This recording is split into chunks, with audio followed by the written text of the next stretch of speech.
आज आपण एका अशा अभिनेत्रीबद्दल बोलणार आहोत, जिची ओळख फक्त ग्लॅमर नाही, तर तिच्या मागे असलेली प्रचंड मेहनत आणि जिद्द आहे. ही गोष्ट आहे सई ताम्हणकरची आणि तिच्या संघर्षातून यशापर्यंतच्या प्रवासाची. हे शब्दच तिची खरी ओळख आहेत नाही का?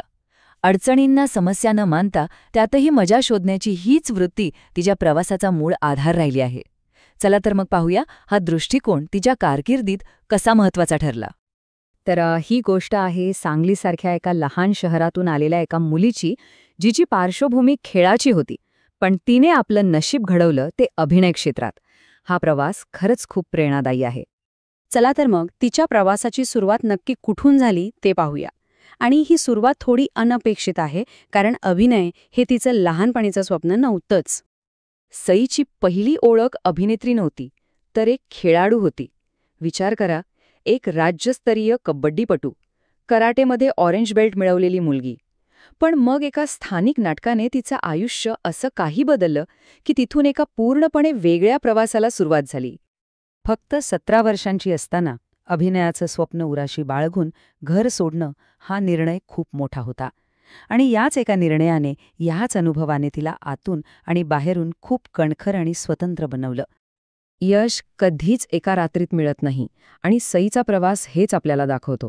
शहरात आल्यानंतरची पुढची जवळपास 10 वर्ष तिच्यासाठी प्रचंड संघर्षाची होती, स्वतःला सिद्ध करण्याची होती.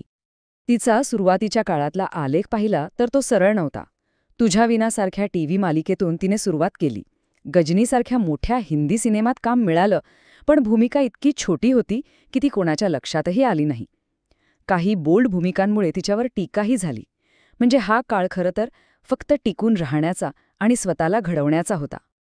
आणि या सगळ्या संघर्षाकडे ती कशी बघत होती? तिचेच शब्द ऐका. तिच्यासाठी हे चढ-उतार कंटाळवाणे नव्हते, तर ते आवश्यक होते. हाच तो सकारात्मक दृष्टिकोन आहे जो तिला पुढे घेऊन गेला. आणि मग तिच्या करिअरमध्ये तो क्षण आला, तो एक चित्रपट आला ज्याने सगळं काही बदलून टाकलं, ज्याने तिला एका संघर्ष करणाऱ्या अभिनेत्रीमधून थेट मराठी सिनेसृष्टीची क्वीन बनवलं. तो चित्रपट होता दुनियादारी, आणि त्याने कमाई केली 30 कोटी रुपये. 2013 साली मराठी सिनेसृष्टीसाठी हा आकडा खूप मोठा होता, एक ऐतिहासिक यश होतं. या एका सिनेमाने बॉक्स ऑफिसवर धुमाकूळ घातला आणि सई एका रात्रीत स्टार झाली.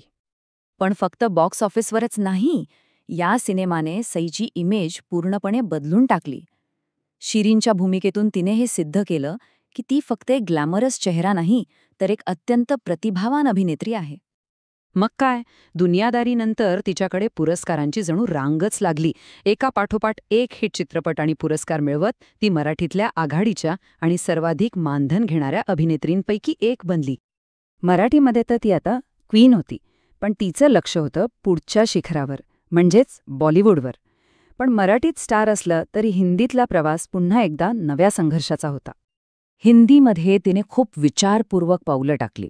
हंटर सिनेमामुळे तिला ओळख मिळाली, पण त्यानंतर तिला एकाच प्रकारच्या भूमिका येऊ लागल्या. इथेच तिने एक मोठा धोका पत्करला. तिने अनेक भूमिकांना नकार दिला आणि योग्य संधीची वाट पाहिली. आणि तो संयम फळाला आला मिमी या सिनेमातून, ज्याने तिला राष्ट्रीय स्तरावर ओळख आणि पुरस्कार दोन्ही मिळवून दिले. आणि या यशाबद्दल ती स्वतः काय म्हणते? मिमीनंतर तिचं बॉलिवूडमधलं अस्तित्व कसं मजबूत झालं हे तिच्याच शब्दांतून स्पष्ट होतं. या एका सिनेमाने तिच्यासाठी अनेक नवी दारं उघडली. आणि यातली सगळ्यात महत्त्वाची गोष्ट काय माहितीये? मराठीमध्ये एवढी मोठी स्टार असूनही हिंदीमध्ये शून्यापासून सुरुवात करायला ती तयार होती.